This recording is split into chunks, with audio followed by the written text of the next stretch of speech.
अरे माई फेर चूमे चलली प्रमोद बछिना रवना उकर आल डोलेला उकर गाल डोलेला उनकर जो बंध के झूले लेखे सारी बाबुआना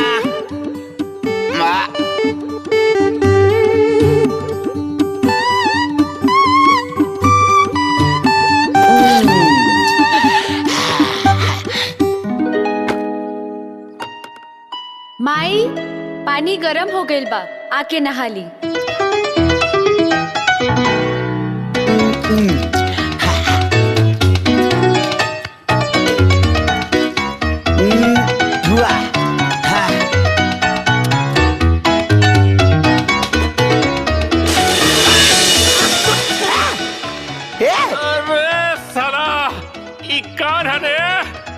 लागत साफ पानी से साफ करे के पड़ी। सवेरे सवेरे कुआं वाला पानी से नहला देलस।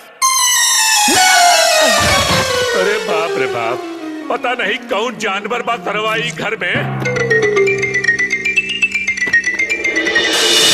बाप रे बाप, गर्म पानी डाल देलस। अरे गर्म पानी डाल देलस, जला देलस और पूरा देह जला देलस।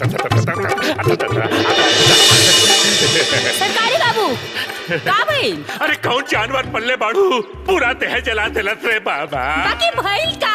अरे पहले गुहू वाला पानी डाल देलस और फिर साफ पानी के नाम पर खौफता पानी डाल देलस रे बा। तेरी पिटिया पोछा पोछा पोछा। हनुमान सीतारामा। अरे बाबा पानी अभी कौन साफ करे खातिर पानी। गुहू वाला पानी, रोका गुहू वाला पानी,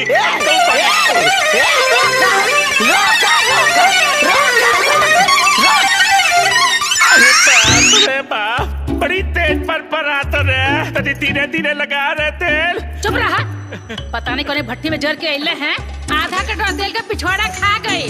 तब कहता है धीरे कर धीरे कर। अरे इतना देर पहले ही से जरा था तया और जरावत नहीं रहे तेरी कहाँ से लगा। मारा यही रहा। कैसन मेहरारू मिलल। अरे अरे अरे बाप रे बाप।